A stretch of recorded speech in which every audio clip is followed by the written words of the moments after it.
Le Seigneur voudrait nous exhorter à comprendre des choses importantes pour notre vie sur la terre, pour notre marche. Il est écrit dans Job, chapitre 22, verset 21, « Attache-toi à Dieu et tu auras le bonheur et tu jouiras du bonheur. » Le thème, donc, c'est notre attachement.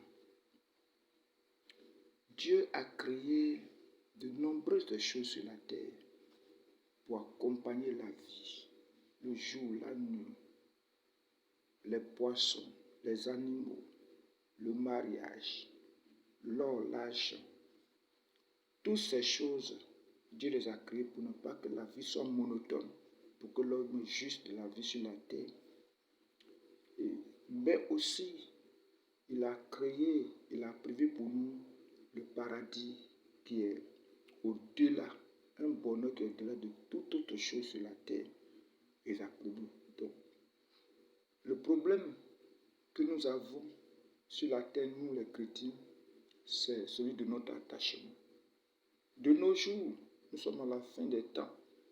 Les chrétiens sont plus attachés aux choses de la terre qu'à Dieu.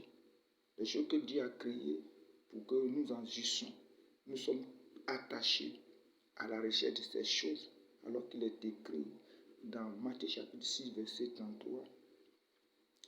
Cherchez premièrement le royaume et sa justice, et toutes les choses vous seront données par-dessus tout. Donc, mais aujourd'hui, le chrétien est prêt à compromettre sa vie éternelle, sa relation avec Dieu, pour jouir des choses de la terre, pour avoir des choses de la terre. Et nous vivons dans la compromission.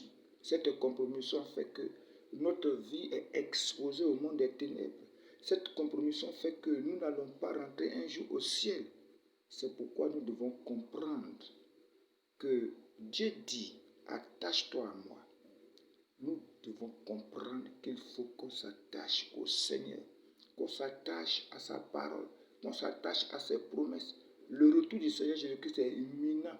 Nous devons comprendre cela. Nous devons chercher à être enlevés et non nous attacher aux choses de la terre. La compromission, l'amour pour les choses de ce monde nous conduira loin du Seigneur et nous ne serons pas enlevés.